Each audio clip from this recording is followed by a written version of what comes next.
Hello, welcome back to the channel. I'm David Clayson, and today I'm talking about making sure our emotions don't decide our truths for us, or rather, don't decide truth in general for us. Meaning, if you feel a certain kind of way over a certain situation, that we understand that that way we feel isn't our truth about that situation, whether to decide whether that situation is bad or good. Our emotions should not dictate that. I want to start out today by reading Proverbs chapter 28, verse 26.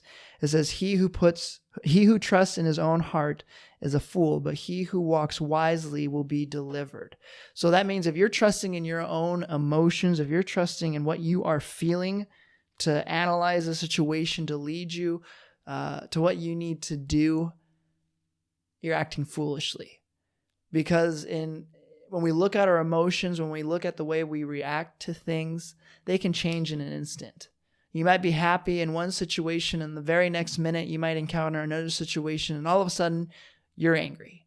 Or the next situation, all of a sudden you're depressed or frustrated or happy. Our emotions are consistently changing throughout the day, depending on what situation we're in, what we're dealing with.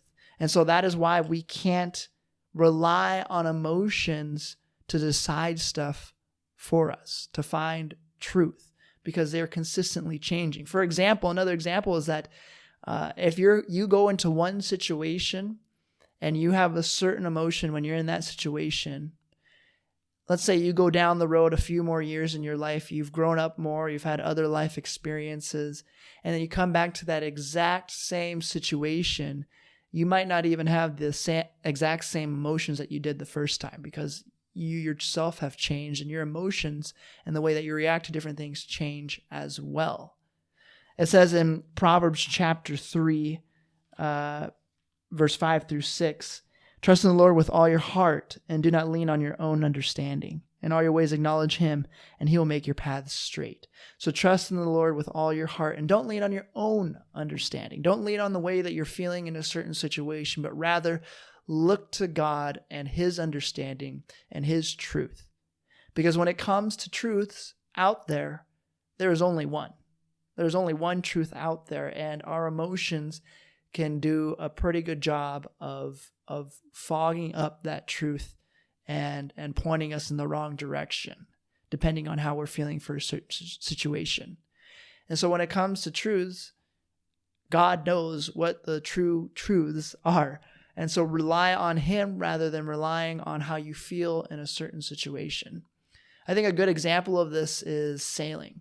Now, disclaimer, I'm not a sailor. I have never gone sailing before. I've been in a boat before. It's a pontoon boat.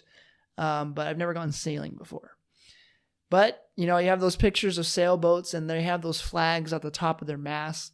And again, I don't know what those are used for exactly, but I can imagine that they are used for an idea of which direction the wind is coming from when it comes to sailing, because the direction of the wind is important to figure out how to line up your sails to move, because that's what sailing is all about.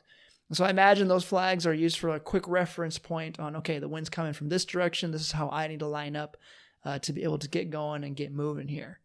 And that's good for our emotions as well. Our emotions should be like those flags indicating how we're feeling about something or how we're handling a certain situation. But our emotions should not be the rudders of the boat. They should not be the things that cause us to lead us to action, because our emotions are consistently changing. Our emotions can be even misleading. For example, I did a video on this on self-harm in the past.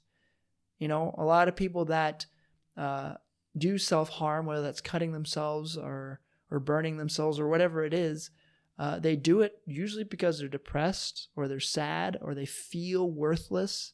They can't, and so they're relying on their feelings that's causing them to do these actions that aren't healthy, that aren't good. There are other times we always hear of people acting out in anger, where, you got this thing called seeing red, where you do something out of anger and all of a sudden you're on the other side of it. You're on the past that action. You look back and you're like, what did I just do? And our emotions we need to make sure that we are controlling our emotions instead of allowing our emotions to lead us. Because of these type of things, we see examples like this all the time. Even happiness. Have you ever been around a person who is happy almost to the point of annoyance, or almost is happy in a situation where they shouldn't be happy? It's not good. We should make sure that our emotions don't lead us, that we don't try to figure out truths by interpreting it or translating it through, I guess interpreting would be the proper word there, interpreting it through our emotions. Our emotions aren't bad. Them, anger, sadness, happiness, all these things, they aren't bad. They were given to us by God. But they can cause us to do things that aren't good. They can lead us to do things that will cause us to disobey God.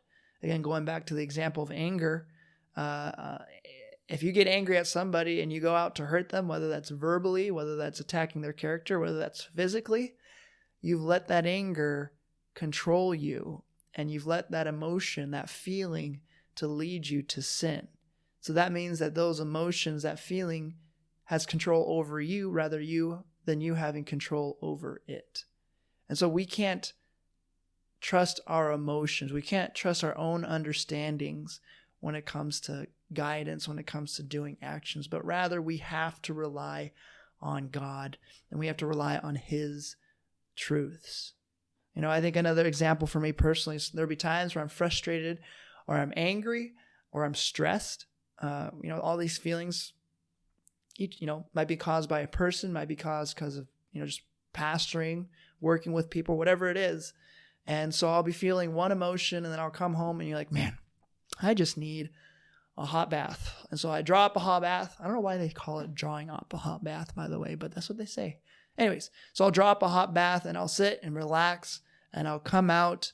And it's like a de-stressor for me. I won't be as frustrated. I won't be as angry, and my emotions change because of that. But we have to understand that our emotions change all the time. Even in one individual, that they'll change in one situation that they handle one time. In the same exact situation later on in life, they might have a very different emotion as well. So we can't rely on our emotions to guide us, to lead us to truth. We must rely on God and what He has revealed to us in His Word to find truth in our life. So yeah. So thanks for watching, guys. Again, emotions aren't bad things. They're given to us by God. They are good for indicating how we're feeling about a certain situation, a certain issue, whatever, but we must not let them guide us. We must be in control of our own emotions. So keep that in mind as you are going throughout today or tomorrow or this week or this year. And when you encounter different things and you start feeling different emotions, make sure that they are just that indicating flag rather than the rudder for your boat. Guys, thanks for watching, and we will catch you in the next one. Don't forget to subscribe. Again, it's always encouraging just to see that subscription count going up, because that means people are wanting to hear what I'm putting out, and that motivates me to put out more stuff as well. How do you guys like the new setup here? It's a little bit different. We had a room in our house that recently got like a bed removed and stuff, so it's kind of an open room. So it's now my YouTube studio. Got my desk here too. I can write sermons here and Bible lessons and make videos. And also over here, you can't really tell, but I got some pads and some fitness stuff over there as well. So it's a multi-purpose room. But yeah, thanks guys for watching. Don't forget to subscribe. We'll catch you in the next one. God bless.